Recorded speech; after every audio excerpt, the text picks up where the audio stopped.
साथियों नमस्कार।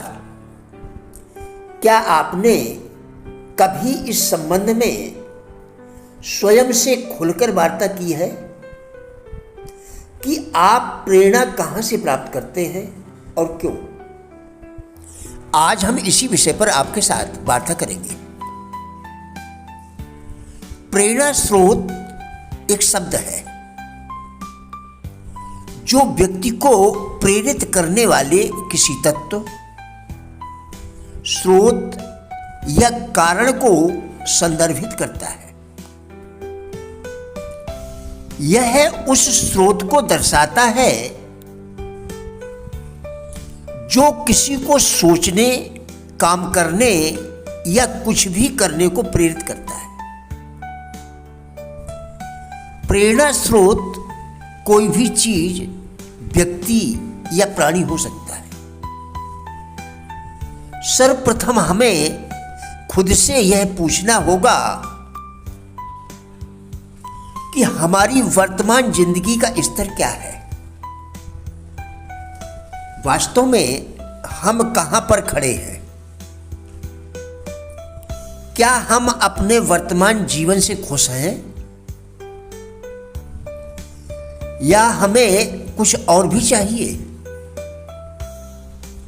कहा गया है कि हम जिस माहौल में रहते हैं उसी में ढल जाते हैं। यदि हम गांव में निवास करते हैं तो हमारे विचार भी उसी तरह के बन जाएंगे। यदि शहर में रहते हैं तो हम शहरी वातावरण में ढल जाएंगे। दूसरों को देखकर कुछ सीखने का प्रयास करेंगे।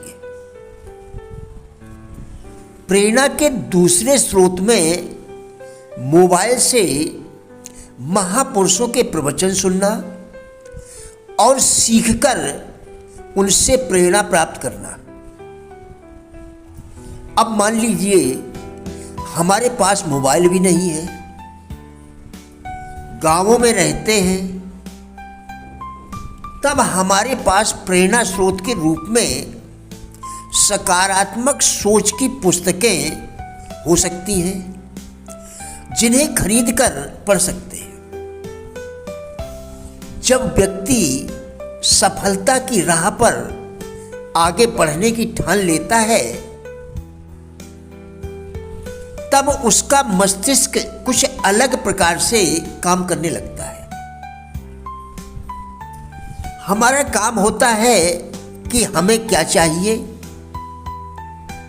इसकी खोज करना,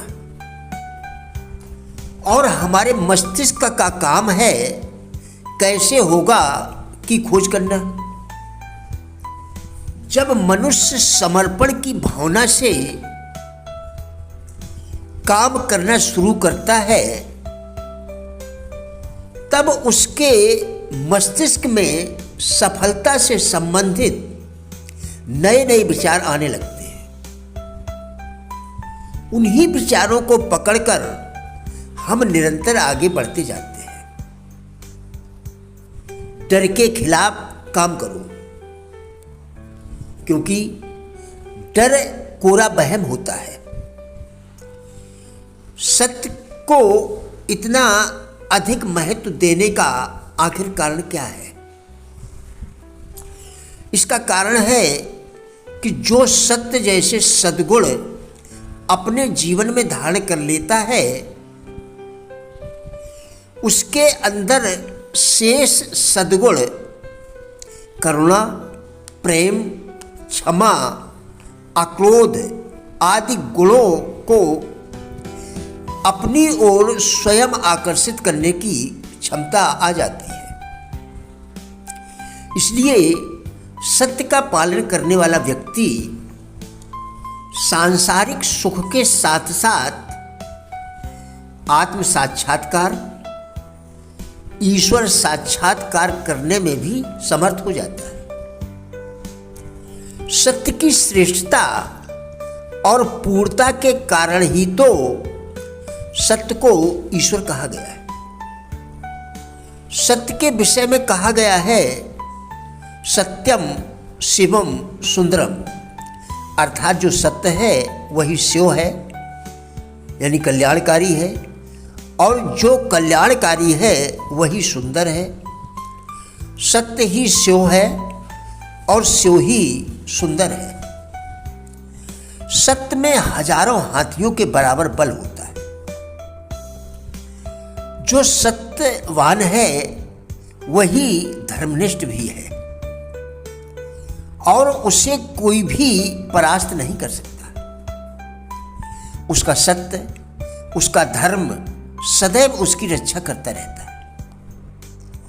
जहां अधर्म, असत्य अर्थात बुराई के मार्ग पर चलने वाला व्यक्ति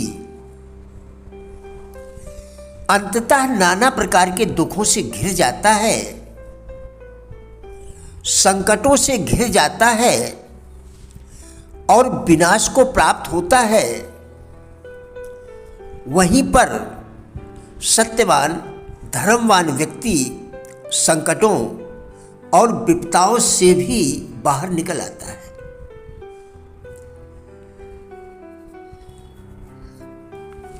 क्योंकि उसका धर्म ही उसकी रक्षा करता है, उसका सत्य ही उसकी रक्षा करता है।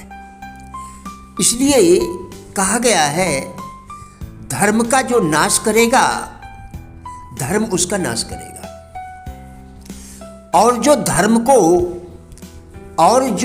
धर्म की रक्षा करेगा धर्म उसकी रक्षा करेगा। धर्म के नाश का अर्थ है धर्म की उपेक्षा करना, तथा धर्म की रक्षा का अर्थ है धर्माचरण करना, अर्थात धर्म को अपने जीवन में जीना, धर्म पर चलना। धर्म प्रधान अर्थात धर्मयुक्त जीवन व्यक्ति, समाज, राष्ट्र व संस्कृति के सर्वांगीण अभ्युदय का कारण बनता है। तो वहीं धर्म रहित व्यक्ति परिवार, समाज, राष्ट्र व संस्कृति के पतन का कारण भी बनता है। गीता में राग द्वेष को जीतकर स्वधर्म शास्त्र विधि से नियत कर्म करना, यज्ञादि कर्म करना, अनासक्ति भाव से कर्तव्य कर्म का अच्छी तरह से आचरण करना, निष्काम कर्म करना, समस्त बुद्धि भाव से पाप पुण्य दोनों के प्रति आसक्ति का त्याग करना, कर्तव्य पालन करने एवं कर्म बंधन से मुक्त होने के उपाय को ही धर्म माना गया है। प्रिय साथियों, राजेंद्र भाटिया यूट्यूब चैनल के सभी वीडियोस एक अच्छी जिंदगी जीने के लिए अत्यंत ही उपयोगी है। हमारा विश्वास है कि इस चैनल के सभी वीडियोस आपको जरूर अच्छे लगेंगे। कृपया चैनल को सब्सक्राइब करें, जिससे इसी प्रकार के और भी वीडियोस आप लगातार देखकर अपने विचारों में परिवर्तन कर सकें, क्योंकि विचारों के परिवर्तन से ही जीवन में परिवर्तन संभव है। वीडियोस को लाइक एवं शेयर करके कृपया हमारे फेसबुक पेज गुड लाइफ को भी फॉलो करें, जिसका लिंक वीडियो के डिस्क्रिप्शन में दिया गया है। कृपया हमारा भी उत्साह बढ़ाएं। धन्यवाद।